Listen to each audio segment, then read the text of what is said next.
नमस्कार व्यूअर्स, मैं हूं अमीश देवगन और आप देख रहे हैं देश का सबसे भरोसेमंद और प्राइम टाइम का सबसे ज्यादा देखे जाने वाला कार्यक्रम आर पार। स्वागत है आपका आर पार में।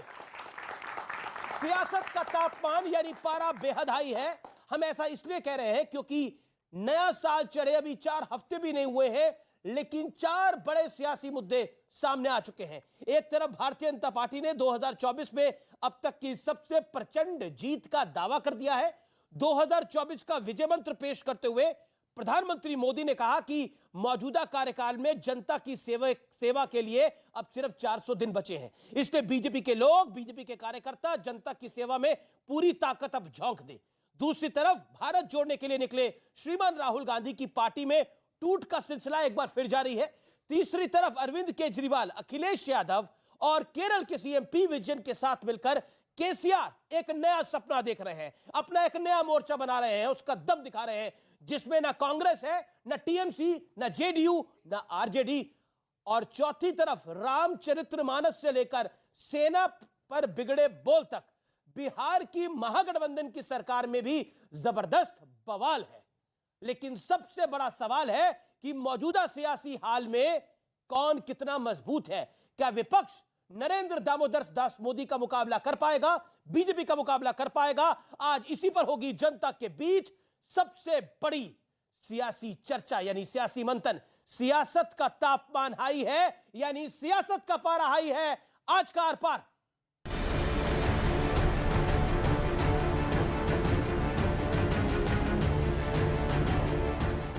2024 की चुनावी टक्कर के लिए प्रधानमंत्री मोदी ने विजय मंत्र का ब्लूप्रिंट पेश कर दिया है। और प्रधानमंत्री जी ने एक बात बहुत स्पष्टता से बताई कि हम लोगों को संवेदनशीलता के साथ समाज के सभी अंगों के साथ अपना रिश्ता जोड़ना है। हमारे पास 400 दिन शेष है। ये 400 दिन हम मतदाताओं की पूरी सेवा करें। उधर मोहब्बत की दुकान खोलने निकले राहुल गांधी को आखिरकार ठंड लगने लगी। जम्मू कश्मीर में यात्रा के पहुंचते ही राहुल गांधी कुछ इस अंदाज में दिखे, जिनके साथ उद्धव गुटके संजय राउत भी थे। देश में बीजेपी ने, आरएसएस ने नफरत का माहौल फैला रखा है। इनकी सब योजनाएं किसी ना किसी को डर पहुंचाती है। ज्यादा दिन नहीं बीते जब असदुद्दीन ओवैसी ने राहुल गांधी पर तंज कसा था। 50 साल में कोई बोलता मैं सर्दी को मार दिया, हाँ मैंने सर्दी को मार दिया है। अब क्या बोलेंगे? बोल सकते हो उन्होंने अपना नाम लेके बोले मैं उसको मार दिया, मैं उसको मार दिया, मैं वो है ही नहीं। फिर तू क्या है? फिर जिन है। जम्मू कश्मीर में यात्रा पहुंचते ही बीजेपी एक बार फिर हमलावर है। बीजेपी के अमित मालवीय ने एक के बाद एक कई ट्वीट कर कांग्रेस की कश्मीर नीति पर सवाल उठाए। इतना ही नहीं, एक बार फिर पंडित नेहरू को कश्मीर समस्या की वजह भी बता दिया। विडंबना यह है कि राहुल गांधी भारत जोड़ने निकले, लेकिन जब से यात्रा शुरू हुई है नेताओं का कांग्रेस छोड़ना जारी है।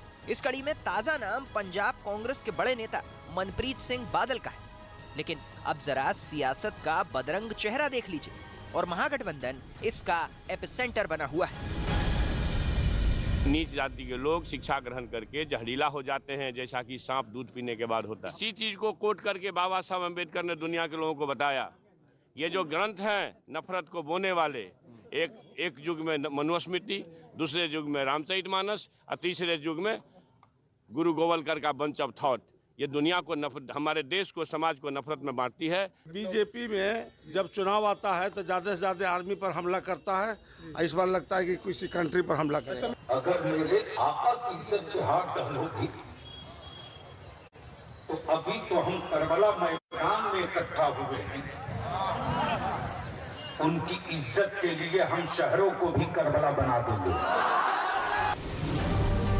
दूसरी ओर बीजेपी के खिलाफ एकजुट होने के दावे शुरू हो गए।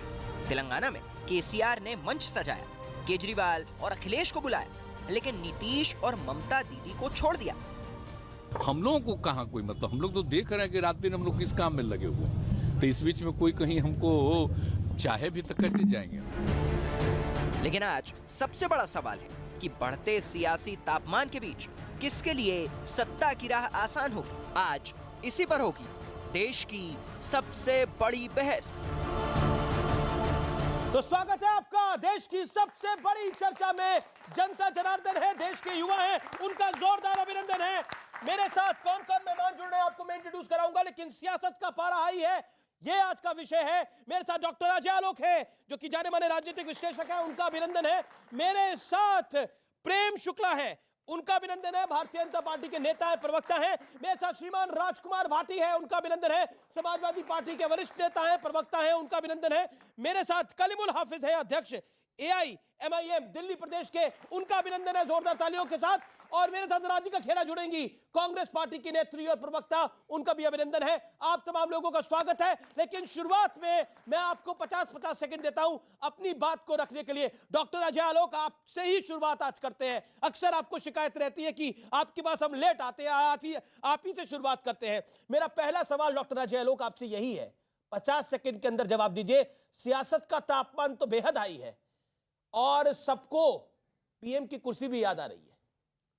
देखिए, स्वाभाविक है, विपक्ष है तो अपनी तैयारी करेगा, लेकिन एक आकलन मेरा ले लीजिए राजनीतिक विश्लेषक की तरह कि तमाम पार्टियां जितनी होती हैं, चाहे वो कांग्रेस हो, भारतीय जनता पार्टी हो, समाजवादी पार्टी हो, AIMIM भी हो जो कि पार्टी कहलाती है, हालांकि मुसलमान है वो, उसके अलावा और भी जितने JDU फेडीयू ये वो जितने ले लीजिए दाएं बाएं, ये सब पक्षी हैं।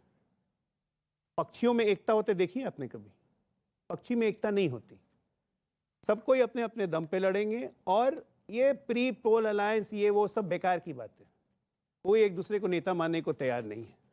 पोस्ट पोल अलायंस में अगर एक सीक्वेंस आएगा, गलती से अगर भारतीय जनता पार्टी 272 के नीचे आई तब तो इनका कुछ उगने का चांस है, नहीं तो अभी से ही डूबा हुआ मानिए। मोटा मोटी विश्लेषण यही है, बाकी ये सब एक्सरसाइज चलते रहेगी, नहीं तो आप अपना शो कैसे करेंगे? ठीक है, ये सब एक्सरसाइज चलती रहेगी, ये शो कैसे करेंगे। लेकिन अखिलेश यादव को तेलंगाना क्यों जाना पड़ा? क्या लगता है कि अगर नरेंद्र मोदी पीएम नहीं बने, जैसा विपक्ष को लगता है, विपक्ष एक मेहनत कर रहा है, सपना देख रहा है कि इस बार नरेंद्र मोदी हट जाए जैसे तैसे करके, अगर नहीं बने तो फिर केसीआर से उम्मीद लगाई जाए? नहीं, आपने पहला सवाल किया कि तेलंगाना क्यों जाना पड़ा, पक्षी हैं उड़ के चले गए। जब इन्होंने कह दिया कि ये तो सब पक्षी हैं, और उनका भाव ये भी है डॉक्टर अजय आलोक का कि पक्षियों में एकता नहीं होती है, पशुओं में एकता होती है। चलो आपकी एकता आपको मुबारक, लेकिन जो चुनाव के मुद्दे हैं, देखिए ये लोकतंत्र के लिए बहुत ज़रूरी है। जो आपने शुरू किया, आपके शो का नाम है सियासत का तापमान हाई है। सियासत का तापमान हाई रहना चाहिए, और कम से कम चुनाव के समय तो जरूर रहना चाहिए। राजनीतिक पार्टियां जितना मंथन करेंगी, जितना मुद्दे उठाएंगे, जितने चर्चा करेंगे, सरकार की कमजोरियों कमियों की आलोचना करेंगे, उन्हें जनता के सामने ले जाएंगी, जनता की भावनाएं सामने लाएंगी, तभी तो मतदाता सही फैसला ले पाएगा। तो ये तो लोकतंत्र की मजबूती के लिए बहुत जरूरी है और ये होना चाहिए। 50 सेकंड आपके पूरे, आपने 50 सेकंड में बात रखी। प्रेम शुक्ला, मैं आपका रुख करता हूं। सियासत का तापमान तो बेहद हाई है, लेकिन आपकी उम्मीद भी इस बार हाई हो गई। इस बार कह रहे हैं कि 2019 से बड़ी प्रचंड जीत लेंगे, लेकिन दूसरी तरफ कांग्रेस पार्टी है, राहुल गांधी भारत जोड़ो यात्रा में 3000 किलोमीटर से बड़ी यात्रा कर रहे हैं और कह रहे हैं कि इस बार कुछ हो जाए, मैं प्यार यानी मोहब्बत की दुकान खोल दूंगा, राहुल गांधी और कांग्रेस की भी दुकान को खोल दूंगा। राहुल गांधी जी का संकट है कि मोहब्बत भी दुकान में ढूंढते हो, मोहब्बत दुकान में नहीं ढूंढी जाती है। युवा है, बताएंगे मोहब्बत दुकान में मिलती है क्या? मिलती है क्या? किसी नहीं मिल रही। किस मॉल में मोहब्बत बिक रही भाई? तो दुकान में मोहब्बत नहीं मिलती है, इसलिए पहले उनका पहला नैरेटिव ही रॉन्ग है। मुद्दे की बात यह है कि भारतीय जनता पार्टी अपने कार्यकर्ताओं के परिश्रम के बल पर, आदरणीय नरेंद्र मोदी जी के चमत्कारिक नेतृत्व के बल पर, हमने जो लगातार जनता की सेवा की है, उस सेवा के बल पर हम जनता के बीच जा रहे हैं। और जनता जो है 2014 में जब हमने कहा 272 प्लस, तो लोगों ने मजाक उड़ाया, लेकिन हम 282 आए। फिर 2019 में कहा 300 प्लस, तो लोगों ने मजाक उड़ाया, हम 303 आए। अब आदरणीय राजनाथ सिंह जी ने कहा है हम 2/3 बहुमत पाएंगे और 2/3 का भी लक्ष्य हम पूरा करेंगे। ठीक है, राधिका खेड़ा वो कह रहे हैं मोहब्बत दुकान में नहीं मिलती, जो कांग्रेस बेचने की कोशिश कर रही है, लेकिन भारत को तो आप जोड़ने की कोशिश कर रहे हैं। भारत जोड़ो यात्रा पंजाब से निकली तो पंजाब में कांग्रेस का एक नेता टूट के चला गया। मनप्रीत बादल ने कांग्रेस को छोड़ दिया है। उससे पहले कैप्टन अमरिंदर ने छोड़ा, उससे पहले सुनील जाखड़ ने छोड़ा, उससे पहले जयवीर शेरगिल ने पंजाब से छोड़ा। ऐसा क्या है कि जहां जहां से यात्रा निकल रही है नेता छोड़ते जा रहे हैं?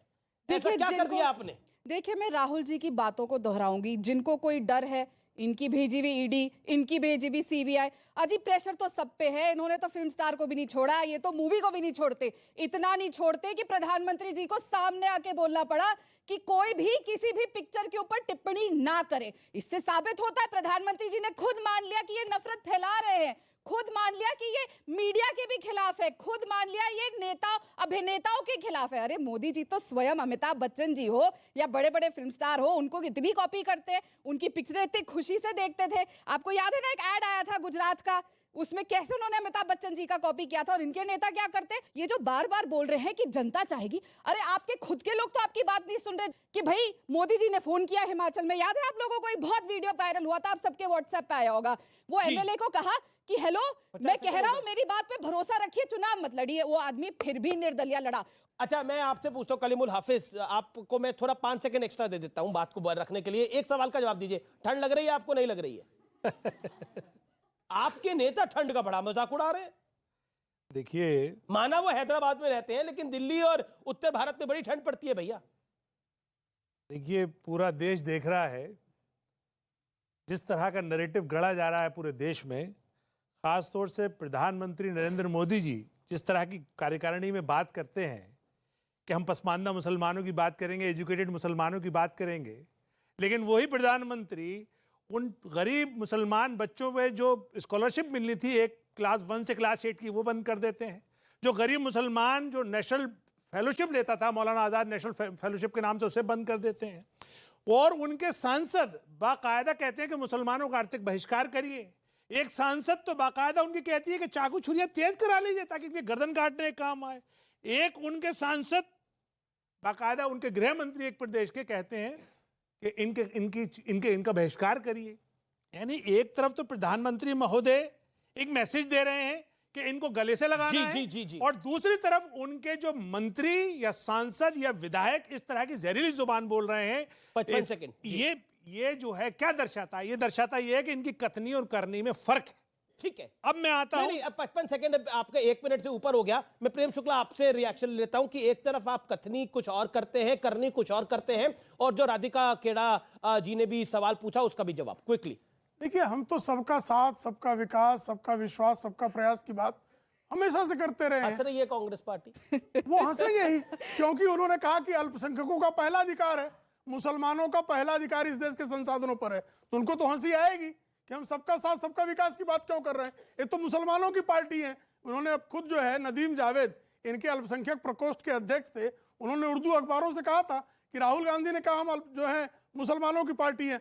कमलनाथ ने कहा कि 90% मुसलमानों ने हमको ही वोट देना चाहिए, किसी और को वोट नहीं देना चाहिए। आप इनको मुसलमानों में उलझा के रखना चाहते हैं, वो तपस्वी बन रहे हैं। एक सेकंड, वो तपस्वी बन रहे हैं। तपस्वी बने ना, कौन मना कर रहा है उनको तपस्वी बनने से? बन जाए तपस्वी। वो कौन तस्वीर रोक रहा है? चल रही है, देखिए लाल शॉल में। क्या लाल शॉल वाली तस्वीर नहीं देखी आपने, जिसमें रुद्राक्ष की माला है, लाल शॉल है, टीका है, बाल है, दाढ़ी है। आज मैं अभी पूछ लूंगा, चिढ़ जाएंगी। आप बताइए, कौल गोत्र के ब्राह्मण जो हैं, फिरोज के कुल में कौल गोत्र का ब्राह्मण कैसे जन्मा? ये आप बता दीजिए मुझे। ठीक बता दीजिए, फिरोज का पौत्र जो है राहुल गांधी कौल गोत्र का ब्राह्मण कैसे हो गया? लेकिन पिछली बार आप मेरे एक सवाल को आपने बिल्कुल नकार दिया और उसको जवाब नहीं दिया कि एक तरफ आप भारत जोड़ो यात्रा कर रहे हैं, ये किसी के भी मन में सवाल आएगा कि भारत जोड़ो यात्रा आप कर रहे हैं एक तरफ, और दूसरी तरफ आप ही की पार्टी टूटती जा रही है। आप कह रही है ईडी का प्रेशर है। एक बात बताइए, सब पे ईडी का प्रेशर आपको लगता है पड़ रहा है और सब पार्टी छोड़ के जा रहे हैं? हेमंता बिस्वा शर्मा पे पड़ा, वो छोड़ के चले गए, वो सीएम बन गए वहां पर जाकर। देखिए वो किस तरीके से सीएम बने, कैसे अमित जी कैसे फोन ऑफ हुआ था जब सीटें आई थी और ये नहीं बनाना चाह रहे थे, वो सबने देखा, आपके चैनल ने भी दिखाया। और क्या ज्योतिरादित्य सिंधिया का इस चुनाव के बाद होगा वो भी हम भी जानते हैं। ना वो कभी मध्य प्रदेश के मुख्यमंत्री बनेंगे, कांग्रेस में रहते तो शायद आने वाले कल में बनते। हम तो चाहते हैं जी ऐसे भगोड़े भागे जो किसी भी विचारधारा की नहीं। दिक्कत क्या है ना, आज की डेट में लोग ये पहली पार्टी कह रही है कि कर रहे हैं। हमारे को जो छोड़ना चाहता है वो छोड़ के चला जाए। कोई भी पार्टी कहती है। आपकी चुनावों के मौसम में। देखिए, किसी के होने या ना होने से ना जीवन रुकता है। कल मैं मर जाऊंगी, आप मर जाएंगे, क्या जीवन रुक जाएगा? क्या न्यूज़ 18 बंद हो जाएगा या कांग्रेस पार्टी बंद हो जाएगी? नहीं होगी। आप हमें मार रही है, खुद को मार रही है। न्यूज़ 18 को बंद करवाना चाह रही है, न्यूज़ 18 को बंद करवाना चाह रही है, और न्यूज़ 18 को बंद करवाना चाह रही है और भारत को जोड़ना चाह रही है। देखिए, मैं बात बताती हूँ। देखिए, उन्होंने कहा, एक सेकंड, देखिए ये भी देखिए, ये सबसे गलत बात होती है कि किसी भी धर्म के लोगों को किसी भी धर्म की तपस्या हो और हमारे सनातन धर्म का अपमान करना बिल्कुल भी जायज नहीं है। और इस बात से तो सबसे पहले इनको आपत्ति होनी चाहिए जो हिंदू धर्म के ठेकेदार बनते हैं। दूसरी बात, मतलब आप मानते हैं कि हिंदू धर्म के ठेकेदार वही है? ठेकेदार बनते हैं ना, मैंने क्या बोला? नहीं, आप देखिए, शक में रहिए, हिंदू धर्म के ठेकेदार जो बनते हैं उनको इस बात पे आपत्ति नहीं होगी, लेकिन उनको इस बात पे आपत्ति होगी कि राहुल गांधी उन्होंने किसी के धर्म के लिए नहीं बोला, उन्होंने बोला क्यों हम तपस्या कर रहे हैं, हमें ठंड नहीं लग रही, हमें डर नहीं लग रहा। हमारे बड़े बड़े तपस्वी बिना कपड़ों के तपस्या करते हैं जाके महाकाल की। नहीं, हमें कोई आपत्ति नहीं बिल्कुल है, तभी ऐसे शब्द बोलते हैं। हम आपको बता रहे हैं, हमारे सनातन धर्म का आप अपमान करते हैं। हमारे तपस्वी है जी, कहाँ हिमालय पर्वत पे जाके हमारे तपस्वी तपस्या करते हैं हमारे सनातन धर्म के। देखिए, बिल्कुल जो राधिका जी कह रही हैं बिल्कुल ठीक कह रहे हैं। हमने भी यही पूछा कि जब राहुल जी कह रहे हैं कि मैंने अपने आप को मार दिया, तो क्या है वो, बता दीजिए आप। वो जिन्न नहीं है, ये बात हो गई तय। राधिका जी कह रही है वो जिन्न नहीं है। अच्छा, उन्होंने मार दिया तो क्या है, आप बता दीजिए। 50 सेकंड दीजिएगा बिना टोके, बताएंगे आप। अज्ञानता हमारे सनातन धर्म को लेके, चाहे बौद्ध धर्म हो, चाहे महात्मा बुद्ध है या कोई भी, आप भी ये बात जानते होंगे, आप भी हिंदू धर्म के और ब्राह्मण हैं मेरी तरह। हमारे यहाँ पे कोई भी तपस्या करता है तो उसका जब वो प्रतिज्ञा करता है, तपस्या करता है, तो उसका नया जन्म होता है। जैसे गौतम बुद्ध का, राहुल गांधी जी का नया जन्म हुआ गौतम बुद्ध की तरह। क्यों वो तपस्या करेंगे? ये बहुत बड़ी बात बोल रही है आप। आपने बोला जैसे महावीर का, महात्मा बुद्ध का दोबारा जन्म हुआ, ऐसे ही जन्म हो गया, तो मतलब इसका मतलब क्या है? तो इसका मतलब कि सनातन धर्म का तो अपमान ही हुआ ना, नहीं हुआ ना, क्योंकि उन्होंने तो धर्म ही छोड़ के भगवान बुद्ध की राह पे चले गए। अब बाकी धर्म की परिभाषा शुक्ला जी मेरे से बेहतर कर चुके हैं ऑलरेडी। जी जवाब राधिका खेड़ा की बात का। नहीं, अब क्या करेंगे, बचकानी बातों का कोई जवाब हो सकता है? अब राहुल गांधी वैसे बचकानी बातें करते हैं, प्रवक्ता कर रहे हैं अभी जोर जोर से। बचकानी बात है? अरे भाई, आप जो हैं उनका एक नया अवतार है। नहीं, तपस्वी का पुनर्जन्म हो जाता है। यही होती है अज्ञानता। सनातन धर्म को लेकर वो आपके बीच में नहीं बोले, वो आपके बीच में नहीं बोले। ये भी एक तपस्या है, चिल्लाने की तपस्या, कोलाहल की तपस्या, जोर जोर से चाव चाव चिल्लाओ, ये भी एक नई तपस्या है। कल कहेंगी मैं तपस्या कर रही थी, मैं चिल्ला रही थी, तपस्या थी ये, आप समझे नहीं। वो चल रहे हैं, तपस्या है। चलते चलते वो राहुल गांधी से क्या हो गए, हम लोग पूछ ले रहे हैं तो अपमान हो जा रहा है सनातन का। अगर आप पूछ लें कि राहुल गांधी अगर मर गए तो ये जो आप मौजूद हैं ये कौन है, तो ये सनातन का अपमान है जी। कैसे पूछ लिया जी आपने? अरे भाई, क्या पूछे फिर आपसे, आप ही बताइए ना। आप कहते हैं कि राहुल गांधी मर गया, आप कहते हैं मैं तपस्वी हूं, हमको ठंड नहीं लगती। अरे भाई, ये कहती कि तपस्वी जो है पुनर्जन्म हो गया, तपस्या कर रहे हैं इसलिए। भाई, हमारे पल्ले तो कुछ नहीं पड़ रहा है, ये अकेले ज्ञानी है, यही समझाएंगी आपको। ओके जी, क्या आप अपनी बात को रखना चाहते हैं, बोलिए। मेरा सवाल भारतीय जनता पार्टी से है। जैसे कि मैम ने कहा कि हमने बीजेपी को 2014 में वोट दिया, 19 में वोट दिया, लेकिन इनके नेता कहीं पे फिल्म का बायकॉट करा रहे होते हैं, तो कहीं पे शो कैंसिल करा रहे होते हैं। बेरोजगारी बढ़ती जा रही है, महंगाई बढ़ती जा रही है, पर आपके नेता कहीं फिल्म बायकॉट करा रहे हैं तो कहीं शो बंद करा रहे हैं। वो कह रहे हैं कि आपका फोकस कहीं और है, आप डिफोकस्ड हुए पड़े हैं, लेकिन एजेंडा दूसरी तरह का सेट हमारा करते हैं। फोकस स्पष्ट है, भारत को विकास के महामार्ग पर ले जाना। 11वीं अर्थव्यवस्था से 5वीं अर्थव्यवस्था हमने बनाया। 11 करोड़ लोगों के घरों में शौचालय दिया, 10 करोड़ लोगों को जो LPG गैस कनेक्शन दिया, करोड़ों लोगों के घर में बिजली पहुंचाई, 3 करोड़ से अधिक लोगों को मुफ्त का मकान दिया। लेकिन क्या 2024 में, क्या 2024 के चुनाव में या फिर 2023 के जो 9 विधानसभा के चुनाव है, वहां पे महंगाई मुद्दा होगा कि नहीं होगा? भाई, विपक्ष उठाएगा, लेकिन लोग जानते हैं, लोग जानते हैं कि कांग्रेस के कार्यकाल में जब इकोनॉमिस्ट हुआ करता था प्रधानमंत्री, तब 10% एवरेज महंगाई दर थी, जो कोविड के काल में भी 6.5% के ऊपर नहीं गई। एक डिलेमा कांग्रेस में दिखाई देता है, कंफ्यूजन कांग्रेस में दिखाई देता है। कांग्रेस एक तरफ कहती है कि हम नफरत को मिटाने की बात कर रहे हैं, ये भारत जोड़ो यात्रा नफरत के खिलाफ है।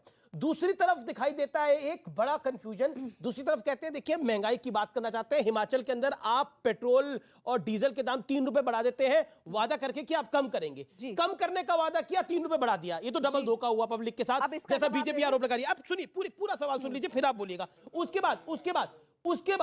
बाद परिस्थिति यह है कि तीसरा चौथा मोर्चा खड़ा है। केसीआर एक बैठक करते हैं, एक मीटिंग करते हैं और एक रैली करते हैं जिसके अंदर कांग्रेस को निमंत्रण नहीं आता, बाकी सबको अरविंद केजरीवाल को बुलाते हैं, अखिलेश जी को बुलाते हैं। अखिलेश यादव कहते हैं कि कांग्रेस और बीजेपी एक समान है। क्या आपको लगता नहीं कि आप भी कहीं ना कहीं इस समय बेचारे की कंडीशन में आ चुके हैं? बिल्कुल नहीं, बेचारा देश की जनता बन गई है जिनको इन्होंने वादा किया था। देश की जनता कभी बेचारी नहीं होती, बेचारी बीजेपी और कांग्रेस हो सकती है, जनता बेचारी नहीं है भैया। मुझे जवाब देने दीजिए, जब मैं बोल दूंगी आप बीच में अगर पॉइंट को पकड़ेंगे तो गलत बात है। देश की जनता बेचारी नहीं है, मैं जनता के साथ हूं। वेरी चालाक अमीश जी, वेरी चालाक ब्रो। मुझे बात कंप्लीट करने दो, ठीक है। अब ये बात करते हैं 2014 में झोला लेके हमारे नरेंद्र भाई मोदी जी गुजरात से चले, कहा 15-15 लाख रुपए दूंगा। आपके अकाउंट में मैसेज आया क्या? किसी आया? दिखाइए। ये पहले इंसान है, इनकी तो पूजा करी जाए। इनके अकाउंट में 15 लाख का, जल्दी इनके पैरों की पूजा पकड़ो। 15 लाख रुपए इनके अकाउंट में आए। वो मना कर रहे हैं, आप कह रहे हैं आ गए। भाई साहब आप धन्य है अगर आपके पास 15 लाख आए हैं। एक सेकंड, आपके अकाउंट में ये पूछ ही लेते हैं, ये आपके अकाउंट में कैसे आ गए 15 लाख? 15 लाख का क्या मैंने मैडम, जिस दिन पाकिस्तान में घुस के, जिस दिन चीन को खदेड़ के और जितने 370 राम मंदिर का निर्माण हुआ ना, 15 करोड़ हमारे खाते में आ गए।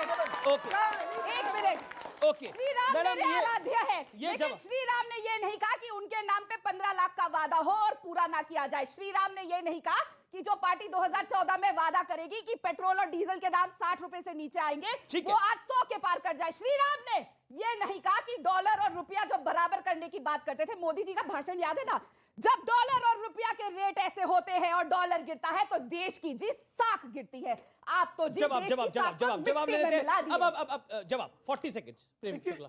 चीखने से जो है भाई हम झूठ को सत्य नहीं है तो कान में रुई डाल दो। चिल्ला रहे हैं भाई, ये मैं इनके बीच में बोलता हूँ तो इनको बदतमीजी करने से मना कीजिए, बदतमीजी नहीं चलेगी। फिर मैं इनके बीच में चिल्लाऊं? चिल्लाओ नहीं, मैं चिल्लाने के लिए थोड़ा आया हूं, मैं पप्पू की पार्टी से थोड़ा आता हूं। मैं पप्पू पार्टी से बोला, क्यों बोला? 15 करोड़ का भाई बताइए, पेट्रोल डीजल के दाम बराबर कब होंगे बताइए। मेरा निवेदन है आप दोनों से। अच्छा राधिका जी आपके बीच में वो नहीं बोले, चीन को लाल आंख दिखाओगे नहीं, यहाँ चिल्लाओगे। इनके नेता कहते हैं चीन को लाल आंख दिखाओ, ये यहाँ पे चिल्लाएंगे। देखिए लगातार वेट कर रहे हैं अपनी टर्न का, आप अपनी बात को रखिए। ओके प्रेम शुक्ला आप अपनी बात को रखिए, फिर मैं आपकी बता रहा हूँ कलिमुल जी, और आपकी बात भी बस इतना चाहूंगा कोई बीच में चीखे नहीं। आपको बिल्कुल याद हूँ सर, आप बिल्कुल बीच में खड़े हैं, कैसे भूल जाएंगे। कांग्रेस और बीजेपी के शोर के अंदर मैं आपको कैसे भूल सकता हूँ, आप अपनी बात को रखिए। देखिए हम तो विकास की राजनीति करने वाले लोग हैं, हम महंगाई को नियंत्रित करने वाले लोग हैं। 10 रुपए जो है सीधे सेंट्रल एक्साइज घटा दी गई, लेकिन आप मुझे बताइए हिमाचल प्रदेश में सरकार आते ही 3 रुपए वैट बढ़ा दिया गया। वो कह रहे हैं टेम्परेरी बढ़ा। एक सेकंड सबसे अधिक महंगाई दर कहाँ है? राजस्थान में है। सबसे अधिक महंगा डीजल पेट्रोल कहाँ है? कांग्रेस का। ये क्या तरीका है भाई? आप माफ कीजिए मैं जाता हूँ। अगर आप इनको ये चिल्ला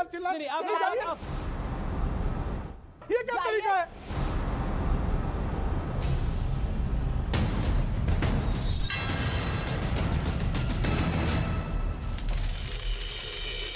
अफगानिस्तान के खोरसान प्रांत से एक बड़ा आतंकी ट्रेनिंग कैंप चलाया जा रहा था। दक्षिण कोरिया की राजधानी सियोल में स्लम इलाके में आग लगने से हड़कंप मच गया। आग में बुझाने के लिए 800 से ज्यादा दमकल कर्मी जुटे रहे।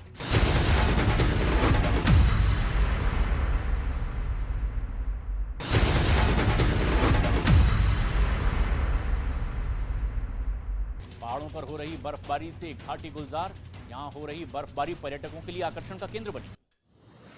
उत्तराखंड के उत्तरकाशी में बर्फबारी का सिलसिला लगातार जारी है, जिसकी वजह से गंगोत्री धाम पूरी तरह से बर्फ की सफेद चादर से ढक गया। उत्तराखंड के टिहरी की पर्यटन नगरी धनौल्टी में भी बर्फबारी का सिलसिला लगातार जारी है। यहां दूर दूर से सैलानी बर्फबारी का लुत्फ उठाने के लिए पहुंच रहे हैं। हिमाचल के मनाली में दूर दूर से आए सैलानी बर्फबारी का मजा उठाते नजर आए हैं। पर्यटन के लिहाज से भी कारोबारियों के चेहरे यहां खिले दिखाई दिए। उत्तराखंड के रुद्रप्रयाग में बर्फबारी का दौर लगातार जारी है। यहां बर्फबारी के बाद में केदारनाथ धाम बर्फ की मोटी सफेद चादर से लिपटा नजर आया। शिमला में बर्फबारी के बीच ही सैलानी मस्ती करते नजर आए। बर्फ की सफेद चादर से ढके पहाड़ और घाटियां भी हुई गुलजार। जम्मू कश्मीर के गुलमर्ग में बर्फबारी के बीच पहुंच रहे हैं पर्यटक। बच्चे, बड़े और सभी कोई बर्फबारी का लुत्फ उठाते नजर आ रहे हैं। उत्तराखंड के जोशीमठ में बर्फबारी का सिलसिला लगातार जारी है। ऐसे में बर्फबारी की वजह से तापमान में भारी गिरावट देखने को मिल रही है और इसी वजह से लोगों की परेशानियां भी कई जगह बढ़ गई। जम्मू कश्मीर के रामबन और बनिहाल में बर्फबारी और पत्थर गिरने के बाद ये जम्मू श्रीनगर हाईवे बंद हो गया। दोनों तरफ से यातायात प्रभावित हुआ। आज से दिल्ली और उत्तर प्रदेश में हो सकती है बारिश। मौसम विभाग के मुताबिक 20 से 24 जनवरी तक बारिश के आसार हैं। हालांकि इस बीच ठंड से हल्की राहत मिलने की भी संभावना है। घने कोहरे की वजह से उत्तर रेलवे की 16 ट्रेनें प्रभावित हुई है। अपने समय से देरी से चल रही है कुछ ट्रेनें, यात्रियों को इसमें परेशानी हो रही है। वीडियो कॉन्फ्रेंसिंग के जरिए रोजगार मेले में प्रधानमंत्री नरेंद्र मोदी शामिल हुए। 71,000 युवाओं को इन्होंने नियुक्ति पत्र सौंपे। बीजेपी के राष्ट्रीय अध्यक्ष जेपी नड्डा आज उत्तर प्रदेश के दौरे पर हैं, जहां उन्होंने काशी विश्वनाथ मंदिर में पूजा अर्चना की। बाबा विश्वनाथ का जलाभिषेक भी किया। सत्येंद्र जैन के खिलाफ एंटी करप्शन ब्यूरो में शिकायत दर्ज करवाई गई है। शिकायत में दिल्ली में सीसीटीवी कैमरे लगाने के दौरान 7 करोड़ रुपए रिश्वत लेने का इन पर आरोप है। दिल्ली में आज से 3 दिन के डीजीपी आईजी कॉन्फ्रेंस की शुरुआत हो रही है। कॉन्फ्रेंस में प्रधानमंत्री नरेंद्र मोदी और गृहमंत्री अमित शाह भी हिस्सा लेंगे। बिहार में जातिगत जनगणना कराने के खिलाफ सुप्रीम कोर्ट में दाखिल याचिका पर आज अहम सुनवाई होगी। जस्टिस बीआर गवई और जस्टिस विक्रम नाथ की बेंच इसकी सुनवाई करेगी। शिवसेना के नाम और निशान के मुद्दे पर उद्धव गुट और शिंदे गुट के बीच में लड़ाई जारी है और आज चुनाव आयोग में इस मुद्दे पर अहम सुनवाई होगी। पंजाब के मोगा में पुलिस की बड़ी लापरवाही देखने को मिली है। आतंकवादी अर्शदीप सिंह डल्ला का भाई बलदीप सिंह डल्ला फर्जी पासपोर्ट पर विदेश भाग गया। उसके खिलाफ लुकआउट नोटिस जारी किया गया था। मुंबई में एंटी नार्कोटिक्स सेल की बड़ी कार्रवाई देखने को मिली है। मानकुर्द इलाके में एक ड्रग पेडलर को गिरफ्तार किया गया है। पश्चिमी दिल्ली के जनकपुरी, विकासपुरी, पश्चिम विहार समेत कई इलाकों में दीवारों पर लिखे गए हैं देश विदेशी नारे। खालिस्तानी समर्थित नारे लिखने पर पुलिस ने कार्रवाई भी की है। दीवारों से नारों को हटाया गया।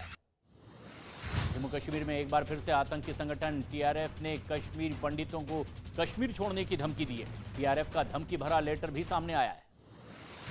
झारखंड के पलामू जिले में पुलिस और सुरक्षा बल के बीच नक्सलियों के बीच मुठभेड़ हुई है। मौके से नक्सली फरार हो गए हैं। भारी मात्रा में इनसे हथियार बरामद किया गया है। जम्मू कश्मीर के राजौरी जिले में डांगडी गांव में 7 लोगों की हत्या के मामले में नई जानकारी सामने आई है। आतंकियों की मदद करने वाली महिलाओं की इसमें पहचान हुई है।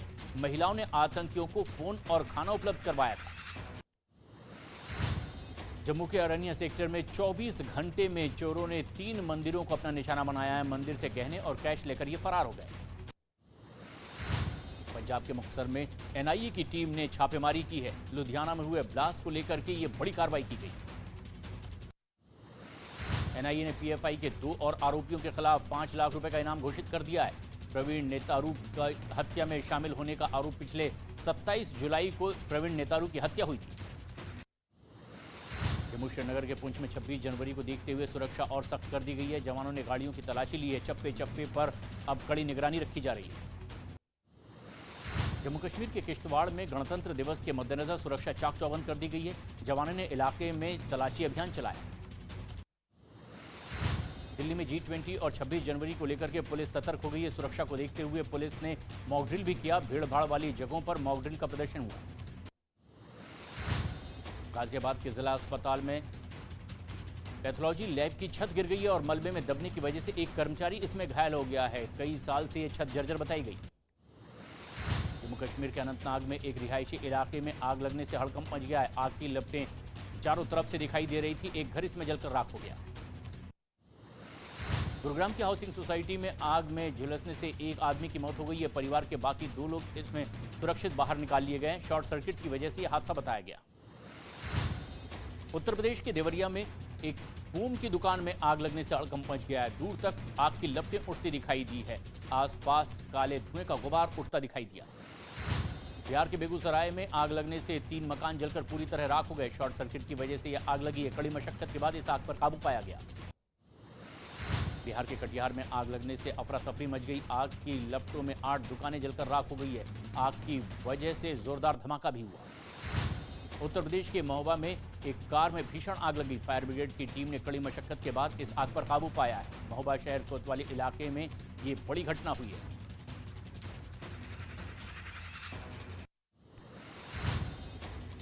गुजरात के अहमदाबाद में एक रिहायशी इमारत में आग लग गई है। आग में झुलसने की वजह से एक आदमी जख्मी हो गया है। अपनी पत्नी की हत्या करके घर में आग लगाने का इस पर आरोप लगाया। यूपी के देवरिया में वाहन चेकिंग के दौरान 25 पेटी अवैध शराब जब्त की गई है। देवरिया तस्करी कर के बिहार भेजी जा रही थी ये शराब। छत्तीसगढ़ के कोरिया में झुमका जल महोत्सव के दौरान कुछ लोगों ने जमकर तोड़फोड़ की है। हंगामा करते हुए लोगों की फेंकी कुर्सियां और आरोपियों की अब तलाश में पुलिस जुटी हुई है। हरियाणा के करनाल में ट्रेन की चपेट में आने से 2 भाइयों की मौत हो गई है। वीडियो बनाने के लिए रेलवे ट्रैक पर खतरनाक स्टंट करने के दौरान यह हादसा हुआ। उत्तर प्रदेश के लखीमपुर खीरी में जंगल में सड़क पर बाघ निकल आया है। थोड़ी देर तक यातायात भी इससे प्रभावित हुआ। लोगों ने बाघ की तस्वीर अपने मोबाइल में रिकॉर्ड कर ली। लालू यादव के बेटे तेज प्रताप यादव ने शादी समारोह में डांस किया है। बिहार के छपरा में पार्टी के एमएलसी की बेटी की हल्दी कार्यक्रम में वे पहुंचे हुए थे और तब इनका डांस का वीडियो वायरल हुआ। सूरत के हीरा कारोबारी की 9 साल की बेटी ने दीक्षा ली है। हजारों लोगों की मौजूदगी में बच्ची की दीक्षा शुरू हुई। दावोस के वर्ल्ड इकोनॉमी फोरम में भारत की अर्थव्यवस्था का डंका बचा है। फाइनेंशियल टाइम्स के मार्टिन बुल्फ का दावा है कि सबसे तेजी से बढ़ने वाली अर्थव्यवस्था भारत की है। पेरू में सरकार विरोधी प्रदर्शन थमने का नाम नहीं ले रहे हैं। लीमा और कास्को में भी लोग सड़कों पर उतर आए और जोरदार विरोध प्रदर्शन करते दिखाई दिए।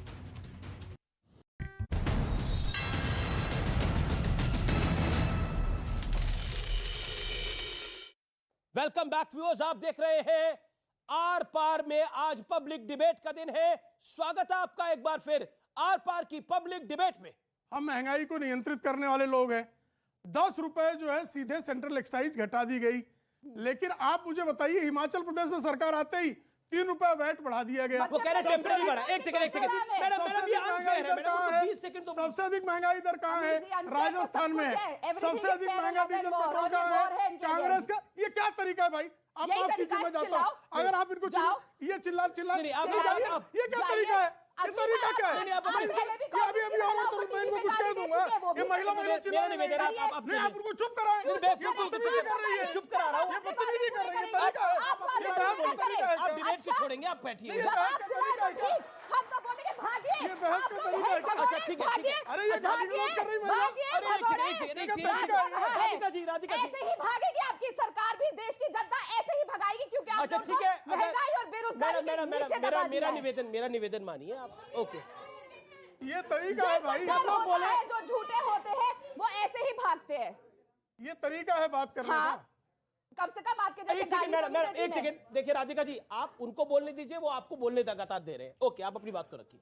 तो ये जिस तरह से अभद्रता की जा रही है, यही बदतमीजी, यही बदतमीजी कांग्रेस का, यही बदतमीजी का कुकर्म, जनता को ठगने का कुकर्म, लगातार तुष्टीकरण की राजनीति और लगातार चीन के चंदे पर पलने वाले, ये जो चीन पे चंदे पर पलने वाले ये जो चाटुकार है, ठीक है, आपने अपनी बात को रखा। ओके, कल आप क्यों नहीं इनकी जैसी भाषा शैली नहीं मैं आपकी तरह घटिया भाषा नहीं बोल सकता। इन्होंने रिकॉर्ड कांग्रेस की कट्टर संस्कृति नहीं आता मैं। चलाओ क्या वीडियो प्रेम शुक्ला करूं स्पोर्ट्स फिर से सबके साथ। राधिका जी आप थोड़ा भूल जाते हो अपनी सर कलंक है आप महिलाओं पे। महिला बिरादरी में अरे ठीक है आप चुप हो जाइए प्लीज। आप भी चुप हो जाइए। मैडम भगौड़े। ये देखिए ऑडियंस, मेरा निवेदन है आपसे। देखिए मेरा निवेदन है, आप लोग सब सीनियर लोग हैं, सम्मानित मेहमान है हमारे, कृपया करके बहस की मर्यादा बनाए रखें और जो दूसरा व्यक्ति बोले तो दूसरा ना बोले। ये कांग्रेस के कुकर्मी प्रवक्ताओं का ये कुकर्म है। जी जिस तरह की कलंकित बात ये तरीका ठीक नहीं है। भागता है वो भगौड़ा ही होता है। भगौड़ा तो राहुल गांधी है, देश छोड़ के भाग गया था। राजीव गांधी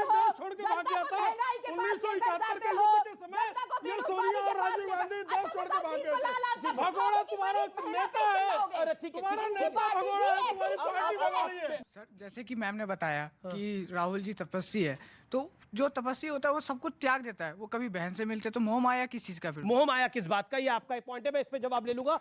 ठीक सवाल है ये, लेकिन मैं कलीमुल हाफिज और राजकुमार भाटी जो लंबी देर से इंतजार कर रहे हैं उनके पास आता जाता हूं। कलीमुल, आप कुछ कहना चाह रहे थे? लेकिन क्या ये जो चौथा या तीसरा फंड बन रहा है केसीआर का, इसमें क्या मैजिक है जिसमें अखिलेश जी भी है?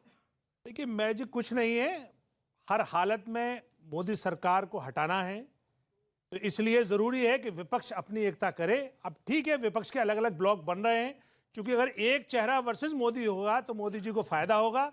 तो विपक्ष अगर ऐसा करता है कि वो 542 सीटों पे घेरता है तो इससे विपक्ष को फायदा होगा और मोदी सरकार को गिराना आसान होगा। जवाब इस बात का 30 मैं सेकंड में राजकुमार भाटी। मैं तो ये कह रहा था कि AIM भी आज उस रैली में है। केसीआर का अलायंस है ना भाई असदुद्दीन ओवैसी से। तो अखिलेश और असदुद्दीन ओवैसी तो एक हो गए, तो यूपी में चिल्लाते क्यों हैं कि बीजेपी की बी टीम है? ओके, राजकुमार भाटी बताइए, जवाब दीजिए इस बात का। 22 ओवैसी और अखिलेश यादव एक ही है। 22 मिनट दोनों बोल चुके हैं। मैं उम्मीद करूंगा मुझे 2 मिनट दे देंगे। जी जी जी, और दोबारा मत देना, एक बार ही 2 मिनट। बोलिए बोलिए आप। तालियां राजकुमार भाटी के लिए, बहुत सहनशीलता से अपनी बात को रख रहे हैं। शुरुआत मैं वहां से करता हूं कि जो अभी हमारे महाराष्ट्र के पूर्व मुख्यमंत्री बोल रहे थे, मोदी जी ने कहा फडणवीस कि भारतीय जनता पार्टी के कार्यकर्ता, पूर्व मुख्यमंत्री नहीं है, मौजूदा डिप्टी सीएम भी है वो। नहीं, डिप्टी सीएम है, पहले मुख्यमंत्री थे जी। भारतीय जनता पार्टी के कार्यकर्ता संवेदनशीलता के साथ समाज के सभी अंगों से रिश्ता जोड़ना है उन्हें। मोदी जी भूल गए, 9 साल हो गए आपको, अभी तक नहीं जोड़ा रिश्ता, अभी तक तो तोड़ने में लगे हुए थे। एक बात एक तरफ की रखनी चाहिए, या तो आप मोहब्बत की राजनीति करें, जोड़ने का आप मजाक उड़ाते हैं, मोहब्बत का आप मजाक उड़ाते हैं और फिर बात जोड़ने की करते हैं। अगर आप जोड़ने का इरादा रखते हैं तो उस MP को आपको तुरंत निकाल देना चाहिए था जो एक वर्ग विशेष के बहिष्कार की बात कर रहा था देश की राजधानी में खड़े होकर। आपको उस मंत्री को हटा देना चाहिए था जो गोली मारने के नारे लगवा रहा था। आपको वो एक सांसद और हैं जो बार बार इस तरह की बात करती हैं, प्रज्ञा ठाकुर, वो कह रही छुरे पहना के रख लो, जो सब्जी काटने के काम आएंगे वो गर्दन भी बढ़िया काटेंगे। क्या इस तरह देश जुड़ेगा? संवेदनशीलता इसे कहते हैं क्या? इस बात भारतीय जनता पार्टी के लोगों की पूरी कोशिश ये रहती है कि असली मुद्दों पर चर्चा ही ना हो। ये गर्मा गर्मी और बहस जो शोर मशराब होता है, ये इसलिए होता है कि हमारे जो असली मुद्दे हैं वो ना उठें। GST जो सरकार ने वसूली है, 64% GST देश के 50% गरीबों से वसूली गई है और केवल उन अरबपतियों से 3% GST आई है। अमीर जी, क्या ये नीतियां देश के गरीबों को बर्बाद करने वाली नहीं है? ठीक है, क्या इन पे भी चर्चा होगी या नहीं होगी? आपने लगभग बेरोजगारी बढ़ रही है, जी जी, बेकारी बढ़ रही है, महंगाई बढ़ रही है, रिश्वतखोरी बढ़ रही है, भ्रष्टाचार बढ़ रहा है। इन पर चर्चा होगी? दो मुद्दे हैं जो भाटी जी ने उठाए जो मुझे लगता है देश के युवाओं को समझना चाहिए। ठीक है, हर पार्टी के नेता कुछ न कुछ अंड बंड बोलते हैं, ये जिसके है। अब सुनिए ना, अर्थव्यवस्था अब आप बीच में एक मिनट में रिलीजियस टॉलरेंस की बात कर, अरे मैं रिलीजियस टॉलरेंस की बात कर रहा हूं। ठीक नहीं है, मैं रिलीजियस टॉलरेंस की बात कर रहा हूं। अरे यार, मैं रामायण पहले सुन चुका हूं, फिर आप लगा सुन रहा हूं। हाँ, नहीं, रामायण गर्म हो गए मेरे, तो वो ठीक है, मैं भी चला जाऊंगा, कान गर्म हो गए मेरे। एक मिनट, मैं इन्हीं की बात का जवाब दे रहा हूं, सुन लीजिए शब्दों का। अरे शब्दों का बारी, मैं रिलीजियस इंटॉलरेंस के बारे में बात कर रहा हूं, जिसके बारे में कहा कि देश के सब गद्दारों को गोली मारो डैश डैश, उस तरह की लैंग्वेज को यूज करता है। एक पार्टी के प्रधान नेता का क्या काम है? वैसे लोगों पे लगाम लगाए कि इस तरह की बातें मत करो जिससे समाज में वैमनस्य फैले। मोदी जी ने कोई गलत नहीं कहा, लेकिन ऐसे नेताओं का क्या करेंगे जब रामचरितमानस पे सवाल उठता है और इन लोग के मुंह में दही जम जाती है? ऐसे नेताओं का क्या करेंगे? मतलब जब आपका मंत्री एक मिनट गोली चलवा रहा है क्योंकि हम रामचंद्र जब रेप की बात होती है, क्या जवाब है? रेप की बात होती है, रेप की बात होती है और नेता कहते हैं लड़कों से तो गलती हो जाती है, क्या मतलब फांसी? अच्छा, इसलिए आपके मंत्री गाली दे रहे हैं, ऐसे इसलिए आपके मंत्री गोली चलवा रहे हैं। ज्ञान देने से पहले शीशा देखना चाहिए। अब आए जीएसटी विषय भटकाना है। एक मिनट, इनके पास कोई आपने भी जो उठाया वो जवाब दे रहे हैं। आपने बोला तो वो बीच में नहीं बोले, आपने बोले। पहली बात तो मेरा सवाल बीजेपी से, भाटी साहब सुनिए ना, विश्लेषक उन्होंने बोला जवाब दिया, बीजेपी जवाब बीजेपी के दे। पहली बात तो बीजेपी से मेरा सवाल है। दूसरी बात जो रामचरितमानस पे रामचरितमानस पे भी मैं बाद में बोलिएगा, पहले तब सवाल सुन तो लो आप। इनका तो गठबंधन रामचरितमानस का, जिन्होंने अपमान किया। कांग्रेस पार्टी का तो गठबंधन है, कांग्रेस पार्टी का तो गठबंधन है। Okay okay, doctor Ajay Alok, फिर प्रेम शुक्ला काफी देर से। इन्होंने GST पे कहा कि 50% गरीब आदमी 67% टैक्स दे रहा है, GST दे रहा है, और 1% अमीर आदमी सिर्फ 3% GST दे रहा है। जो राहुल गांधी के शब्द हैं। साहब एक मिनट साहब, क्या एक मिनट साहब, इन्हें इजाजत देते हैं ऐसे? अरे यही ना बोला है जैसे आपको ये राहुल गांधी के शब्द राहुल गांधी के शब्द अरे चलिए आप ही के शब्द हो गए। एक मिनट कमाल है। इन्हें सुनने को नहीं तैयार है, इसको गुमराह कर रहे हैं, इन लोगों को सुनने को नहीं तैयार है मुझे। और पढ़ा लिखा नौजवान, अरे एक मिनट, इनका बहिष्कार होना चाहिए। बहिष्कार क्यों होना चाहिए इनका भाई? बहिष्कार क्यों होना अजय एक चाहिए मिनट, इनका? ये राहुल गांधी के साथ अच्छा मैं जनता से अरे मैं जनता से पूछूं, लेकिन अगर ये गलत बोल रहे हैं तो आप तो करेक्ट करिए। अमित जी आप करेक्ट करिए। चलिए पूछिए, जनता से पूछ दीजिए ना, कोई गलत जीएसटी कौन सा टैक्स है? कंजम्पशन टैक्स है कि इनकम टैक्स है? ये कंजम्पशन टैक्स है जो रोजमर्रा की जिंदगी में जितनी चीज हम कंज्यूम कर रहे हैं उस पे हम टैक्स दे रहे हैं। तो 50% 67% टैक्स दे रही है तो गलत कर रही है, और 1% 3% टैक्स दे रहा है तो अन्याय कर रहा है। कौन सा लॉजिक है भाई? इनकम टैक्स है ये। लेकिन एक बेसिक इकोनॉमिक्स टैक्स की बात हो रही है, बेसिक इकोनॉमिक्स की बात हो रही है। एक सामान्य सी बात मैं आपको बताता हूं व्यूअर्स, क्योंकि बार बार टैक्स की बात हो रही है। इस देश का इनकम टैक्स का 24% हिस्सा जो है वो जैन समाज देता है। मैं आपको एक फैक्ट बता रहा हूं, और ये जैन समाज देता है ये इनकम टैक्स। दूसरी तरफ बात हो रही है, देखिए महंगाई है, बेरोजगारी है, लेकिन अराउंड द वर्ल्ड क्या हो रहा है? रशिया और यूक्रेन की लड़ाई हो रही है। देखिए हमें तथ्यात्मक चीजों पर जाना चाहिए। हंगर इंडेक्स में हमारे पास एक आंकड़ा आता था, आप सबको याद होगा, जिसका बहुत ज्यादा मैं ये कहूंगा कि जो शायद देश को नीचा लोग दिखाना चाहते थे, उन्होंने बोला हंगर इंडेक्स में देखिए भारत कहां पहुंच गया, श्रीलंका से भी पीछे है, पाकिस्तान से भी पीछे है। आज श्रीलंका में देखिए किस तरह के हालात है, पाकिस्तान में देखिए किस तरह के हालात है। तो उस हंगर इंडेक्स का क्या हालात होता होगा, उस हंगर इंडेक्स की क्रेडिबिलिटी कितनी है, ये सब मुझे आपको बताने की आवश्यकता नहीं है। दूसरी तरफ रशिया यूक्रेन की लड़ाई हो रही है, दुनिया भर में क्या हो रहा है हमें देखना चाहिए। यूके में कितने प्रधानमंत्री बदले जा चुके हैं, किसकी वजह से? महंगाई की वजह से और बेरोजगारी की वजह से। सुनिए बात पूरी सुनिए। अमेरिका में क्या हालात है ये हमें देखने चाहिए। हमें अपने अगल बगल चाइना में क्या हालात है हमें देखने चाहिए, उसके बाद भारत का निर्णय रहना चाहिए, क्योंकि we are a global economy now. हमारा देश जो है 1991 के बाद से हमारी इकोनॉमी खुल गई थी, तो हर चीज रिलेटेड टू ग्लोबल इकोनॉमी है। उसके बीच में, क्योंकि मैं बिजनेस जर्नलिस्ट पहले हूं, इसलिए मैं कहता हूं भारत की स्थिति हम जितनी खराब आंक रहे हैं उतनी बिल्कुल खराब नहीं है। We are still managing very very well and that is a hard fact. हम बहुत अच्छे से मैनेज करके चल रहे हैं। मैं एक एग्जांपल देना चाहता हूं, एक तूफान आया हो और बाकी सब जहाज डूब रहे हो, हम अपना जहाज बचा के लेके जा रहे हैं, वो सबसे बड़ी महत्वपूर्ण है। उस जहाज में हिचकोले आ रहे हैं, उस जहाज में एक व्यक्ति गिर रहा है, 2 व्यक्ति गिर रहे हैं, वो महत्वपूर्ण नहीं है। हमारा जहाज बच रहा है और मंजिल तक पहुंचेगा, वो महत्वपूर्ण है। ओके, प्रेम शुक्ला रूस और यूक्रेन की लड़ाई में क्या गोले हमारे पैसे से जा रहे हैं, जो हम करीब होते जा रहे हैं? नहीं, कमोडिटी प्राइसेस बढ़े उसकी वजह से। ओके क्या कहा? एक सेकंड प्रेम शुक्ला लंबे से इंतजार कर रहे हैं। प्रेम शुक्ला, दूसरी तरफ जो एक बात राजकुमार भाटी ने बोली कि जो कि बहुत महत्वपूर्ण बात है, मुझे लगता है उस पर आपको जवाब देना चाहिए कि एक तरफ आप कहते हैं कि सबका साथ और सबका विकास होना चाहिए, दूसरी तरफ आपके नेता जिस तरह की बयानबाजी करते हैं उसका खामियाजा देश को भुगतना पड़ता है, उसका जवाब क्या है? देखिए, एक तो देश को कुछ भुगतना नहीं पड़ता पहली बात, लेकिन किसी भी जाति के विरुद्ध, किसी धर्म के विरुद्ध बयानबाजी नहीं दी जानी चाहिए। आपके कुछ नेता नहीं दी जानी चाहिए, गलत है वो, कोई देता है तो। लेकिन दूसरी तरफ देख लीजिए आप, समाजवादी पार्टी का सोशल मीडिया हैंडल गालियां दे रहा था, उस पर एक FIR हो गया और सोशल मीडिया का हैंडल गिरफ्तार हो गया। इनके राष्ट्रीय अध्यक्ष स्वयं उस गालीबाज के समर्थन में वो चले गए पुलिस मुख्यालय और पुलिस पर आशंका करने लगे कि आपकी चाय में जहर होगा। तो साहब, एक तरफ अखिलेश यादव हैं, दूसरी तरफ आदरणीय नरेंद्र मोदी जी हैं। ठीक है, अब मैं विषय पर आता हूं। जी, मुझे लगता नहीं वो 10 सेकंड बोलिए। इनके MP दिल्ली में खड़े होकर नफरत फैला रहे थे, लड़ाई झगड़े की बात कर रहे थे, उसका जवाब ये है कि अखिलेश यादव पुलिस मुख्यालय क्यों गए। इस तरह देश को चला रहे हैं, ये इस तरह गुमराह करते हैं जनता को। ये समझ में आया, ये कभी सवाल का जवाब नहीं देंगे। ठीक है, सीधा जवाब दिया कि देश की आर्थिक व्यवस्था सीधा जवाब दिया। अखिलेश यादव गालीबाजों के साथ इसी तरह गुमराह करेंगे।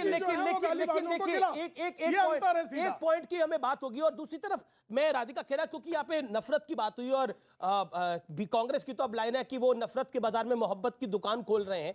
तो आपके एक बड़े वरिष्ठ नेता है Shivraj Patil, farmer home minister भी रहे, वो कहते हैं गीता में जो अर्जुन को वासुदेव कृष्ण संदेश दे रहे थे वो जिहाद था। आपके एक सहयोगी है और आरजेडी और उनके मंत्री हैं, वो कहते हैं रामचरितमानस नफरत का ग्रंथ है।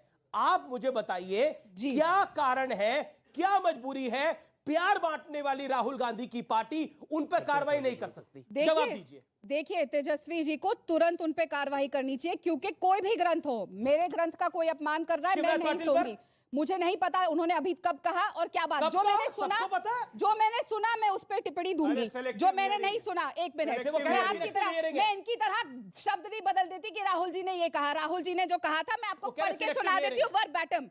सभी अमीर 10% जो आबादी है वो 3% जीएसटी दे रहे हैं, गब्बर सिंह टैक्स, और गरीब जो 50% आबादी है वो 64% जीएसटी दे रहे हैं। दूसरी बात आपने कहा हमारी, अब विषय पर चर्चा, अब आपने 30 सेकंड की बात कर लिया, विषय पर चर्चा। देखिए, एक तरफ है पूरा विपक्ष है, या फिर कहे तो विपक्ष के 3 खेमे बटे हुए हैं। एक तरफ कांग्रेस है, तीसरा मोर्चा है, चौथा मोर्चा है, और दूसरी तरफ नरेंद्र मोदी है, यानी भारतीय जनता पार्टी है।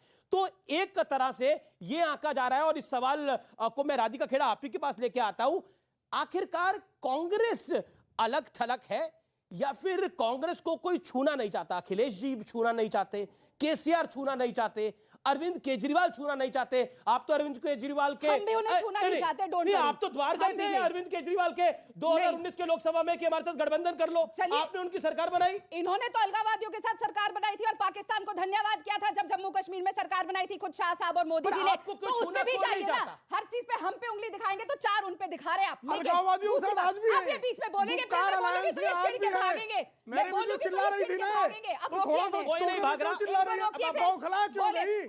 बौखलाई कुमारी, क्या हो गया? खेड़ा का बखेड़ा, हमारे खेड़ा का बखेड़ा। मैं कह रहा हूं इस चर्चा को राजनीतिक बनाते हैं, ये चर्चा को राजनीतिक बनाते हैं। मैं मैडम आपकी बता रहा हूं, मेरा सवाल है कांग्रेस को कोई छूना क्यों नहीं चाह रहा? अपने भी साथ छोड़ रहे हैं, ऐसा क्या हो गया है कांग्रेस में? देखिए, सबसे पहली बात मैं फिर बोलूंगी, जो साथ छोड़ रहे हैं वो इनके एमएलए थे हिमाचल में, जो मोदी जी के कॉल से भी नहीं रुके। अभी आपने बताया हमारी नैया नहीं डूब रही। अरे नितेश राणे ने, सॉरी वो मिस्टर राणे जो है, उन्होंने तो खुद कहा कि जी हमारे देश में जून में रिसेशन आ रहा है, तो नैया तो जी डूब चुकी है, छेद तो हो चुका है। सच बताइए ना जनता को। लेकिन मुझे लगता है कि अगर हमारे देश की नैया डूबेगी तो हम सब उसमें डूबेंगे। तो आई वोंट सेलिब्रेट दैट। मैं चाहता हूं कि इस देश की नैया पार लगे, इस देश की नैया के जो भी खबैया है वो इसको पार लगाए। मेरी तो कामना यही है, और मुझे पता है देश के कोटि कोटि लोगों की भी यही कामना होगी कि इस देश की नैया पार लगेगी तो हम सब पार लगेंगे। आप भी पार लगेंगी, हाफिज साहब भी पार लगेंगे, भाटी साहब भी पार लगेंगे। इसलिए कहते हैं, ये मेरा मानना है कि 24 घंटे में एक वक्त जरूर सरस्वती माँ मुंह पर बैठती है। हम नहीं चाहते कि किसी भी वक्त हम ये बात बोले कि ये देश डूब जाएगा, इस देश की नैया डूब जाएगी। हम ऐसी, मुझे लगता है कि ऐसा हमें नहीं कहना चाहिए। और जो समस्याएं हैं वो हमारे सामने है, वो समस्याएं अगर विकराल है तो उनका भी निपटारा होगा। देश की पॉलिटिकल क्लास में इतनी ताकत है, अगर इस शासन में नहीं होगी तो दूसरे शासन में होगी, ये उम्मीद है। और इसीलिए इस देश का लोकतंत्र है, और इस देश का लोकतंत्र बहुत बड़ा महान है। यहां इमरजेंसी भी आई और कई सारे दौर आए, इसलिए इस देश के लोकतंत्र के लिए तालियां। मैं और दूसरा मेरा एक मेरा पॉइंट है आपके साथ। क्या आपको लगता है कि इस बार अगर विपक्ष जिस संगठित सोच के साथ आगे बढ़ रहा है वो आपके लिए खतरे की घंटी है, एक अलार्मिंग सिचुएशन है भारतीय जनता पार्टी के लिए? क्योंकि 10 साल का शासन है, 9 विधानसभा चुनाव भी है। हमने देखा हिमाचल में 0.9 से आप हार गए। अगर 0.9 से कांग्रेस जीती, अगर कोई नॉन इश्यू भी था वहां पर, लेकिन 0.9 से तो कांग्रेस जीती ना। और कहते हैं जो जीता वही सिकंदर। जीत तो चाहे एक वोट की हो, जीत तो जीत। वही बात मैं बोल रहा हूं। देखिए, मुद्दे की बात है कि विपक्ष क्या करेगा, विपक्ष का अपना जिम्मा है। वो एक होते हैं, अनेक होकर लड़ते हैं, third front, fourth front, second front बनता है नहीं बनता, ये उनकी चिंता है। हमारी चिंता है कि हम किस तरह से जो है जनता के बीच में अपने विकास कार्यों को पहुंचाएं, और विकास कार्यों को पहुंचा के उसके माध्यम से जनादेश प्राप्त करें।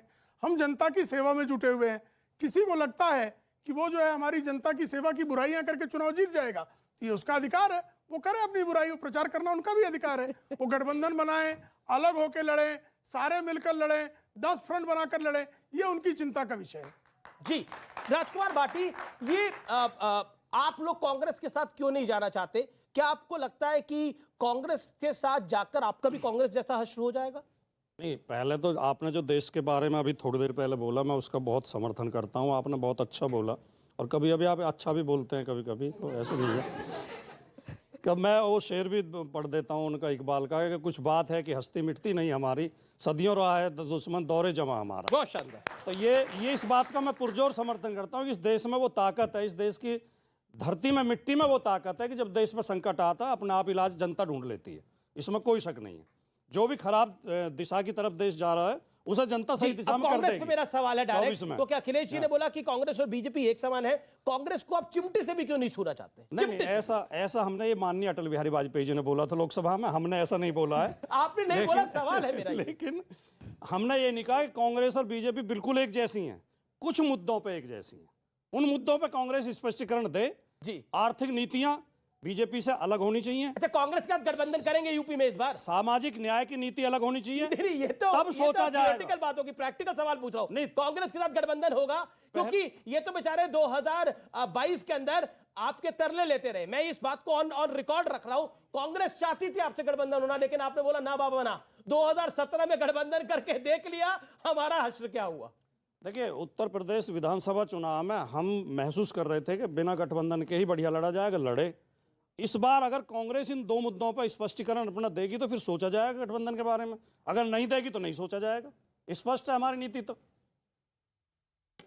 और जो एक बात बार बार उठ रही है, मैं उसका थोड़ा सा स्पष्टीकरण दे दूं, आप चाहे तो चला देना और चाहे तो काट देना। जी जी। रामचरितमानस जी, रामचरितमानस के खिलाफ कुछ नहीं बोला गया।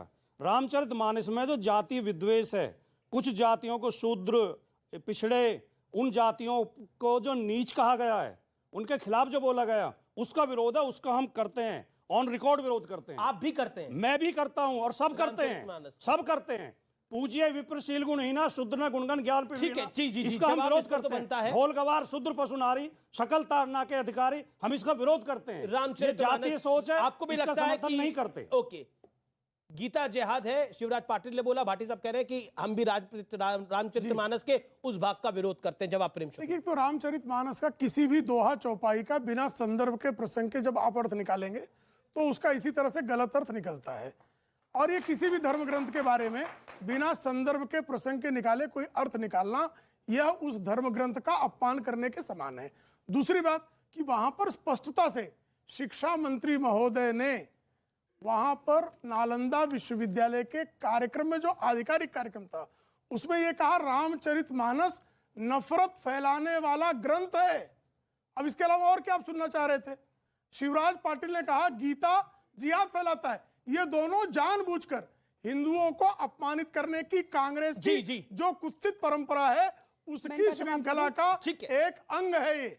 मैं आपको पहले दिन से बोल रहा हूं, कांग्रेस की यात्रा मुसलमान जोड़ो यात्रा, ये रामचरितमानस सिर्फ मुसलमानों को खुश करने के लिए बयान।